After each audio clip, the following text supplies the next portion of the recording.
रस्सी का जादू। एक गांव में एक किसान रहता था। किसान के 3 बेटे थे और 3 बहुएं थी। किसान के पास थोड़ी बहुत ज़मीन थी जिसमें मेहनत करके किसान की रोजी रोटी चलती थी। एक साल सूखे के कारण फसल नहीं हुई। किसान ने सोचा शहर में जाकर मेहनत मजदूरी करके रोटी का जुगाड़ किया जाए।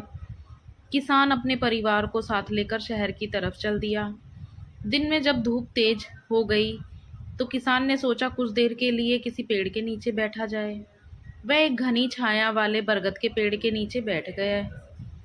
किसान ने सोचा कि खाली बैठने से भला कोई काम कर लिया जाए।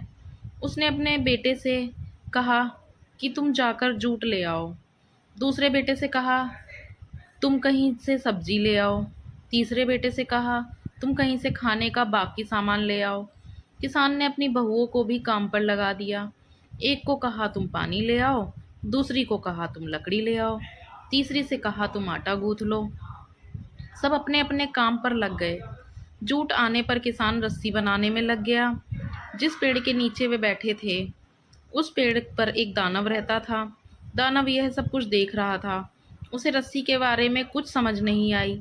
वह पेड़ के नीचे से उतरा और किसान से पूछने लगा, आप इस रस्सी से क्या करोगे? किसान कुछ नहीं बोला, अपना काम करता रहा। दानव ने फिर किसान से पूछा, आप यह रस्सी क्यों बना रहे हैं? किसान ने कहा, तुम्हें बांधने के लिए। यह सुनकर दानव डर गया और बोला, आपको जो कुछ चाहिए मैं देने को तैयार हूँ, आप मुझे छोड़ दीजिए। यह सुनकर किसान ने कहा, मुझे अभी एक बक्सा सोने का भरा हुआ दे दो तो मैं तुम्हें छोड़ दूंगा। दानव उसी समय एक बक्सा सोने से भरा हुआ हवा में ले आया और किसान से बोला, ये लो सोने से भरा हुआ बक्सा और यहाँ से चले जाओ। किसान ने सोने का बक्सा लिया और गांव की तरफ चल दिया। किसान के दिन अच्छे कटने लग गए। किसान के ठाट बाट देखकर उसके पड़ोसी ने इसके बारे में जानना चाहा तो किसान ने सारा किस्सा पड़ोसी किसान को बता दिया। पड़ोसी किसान लालच में आ गया। उसने भी यह तरकीब अपनाने की सोची। वह अपने सारे परिवार के साथ चल दिया।